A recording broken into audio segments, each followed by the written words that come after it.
भारत सरकार अगले 15 दिनों में इलेक्ट्रॉनिक ट्रैक्टर लॉन्च करने जा रही है। इस बात की घोषणा केंद्रीय सड़क परिवहन मंत्री नितिन गडकरी ने की है और बताया कि सरकार अगले 15 दिनों के भीतर देश में इलेक्ट्रॉनिक ट्रैक्टर को लॉन्च करेगी। नमस्कार, कृषि जागरण एग्री न्यूज बुलेटिन में आपका स्वागत है। मैं आपके साथ ज्योति शर्मा।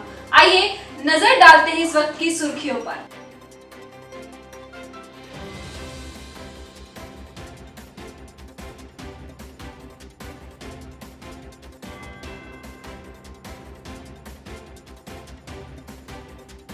सरकारी पेंशन योजना एनपीएस और अटल पेंशन योजना के अंशधारकों की कुल संख्या इस साल जनवरी के अंत में करीब 22% बढ़कर लगभग 4 करोड़ तक पहुंच गई है।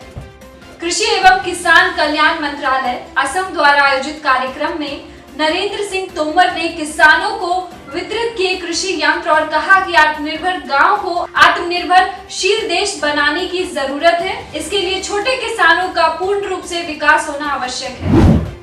अनाज के व्यापार में किसानों एवं व्यापारियों की परेशानी कम करने के लिए केंद्र सरकार बड़ा कदम उठाने जा रही है। दरअसल अब अनाज का व्यापार एफसीआई की बजाय राज्यों के जरिए सीधे होगा, जिसके लिए बाकायदा राज्य सरकारों को केंद्र सरकार देगी सब्सिडी।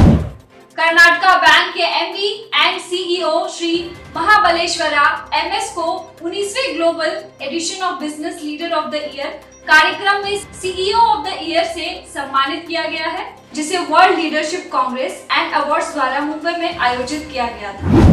मैरिको स्वास्थ्य खाद्य ब्रांड सफोला ने अब नूडल्स की श्रेणी में अपने कदम बढ़ाने की घोषणा की है। दरअसल सफोला नूडल्स को लॉन्च करने का निर्णय अपनी ओवरऑल स्ट्रैटेजी को आगे बढ़ाने का है। दुनिया का सबसे बड़ा annual food and beverages trade show 21-25 फरवरी 2021 को दुबई वर्ल्ड ट्रेड सेंटर में आयोजित हो रहा है, जिसमें परम डेयरी भी इस प्रदर्शनी का हिस्सा है। Society of Indian automobile manufacturers द्वारा जारी आंकड़ों के अनुसार हीरो मोटरक्रॉप की कम्यूटर मोटरसाइकिल स्प्लेंडर 2021 में बिकने वाली 10 टू व्हीलर्स मॉडल्स की लिस्ट में टॉप में शामिल हो गई है, तो वहीं होंडा एक्टिवा सेल्स चार्ट में दूसरे स्थान पर है। उत्तराखंड सरकार ने महिलाओं को बड़ा तोहफा दिया है, जिसमें आने वाले समय में महिलाओं की भी पति की पैतृक संपत्ति में हिस्सेदारी होगी। राजस्व रिकॉर्ड में पति की पैतृक संपत्ति में भी महिला का नाम दर्ज होगा। दरअसल सरकार का लक्ष्य महिलाओं को आर्थिक रूप से मजबूत बनाना है। उत्तर प्रदेश के वित्त मंत्री सुरेश कुमार खन्ना आज योगी सरकार का 5वां और अंतिम बजट पेश करेंगे। यह यूपी सरकार का सबसे बड़ा बजट होने के साथ साथ उत्तर प्रदेश का पेपरलेस बजट होने जा रहा है। मिशन के तौर पर सरसों की पैदावार बढ़ाने के लिए मस्टर्ड मिशन की शुरुआत हुई थी।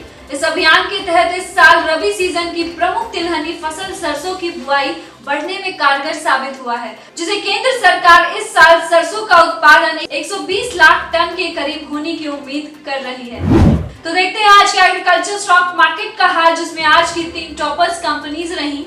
JK Agri Genetics Limited, Mangalam seeds limited, BU overseas limited. तो वहीं आज की लूजर्स कंपनीज रही। बॉम्बे बुमरा trading corporation limited, Kaveri seed company limited, Nath biogenesis limited.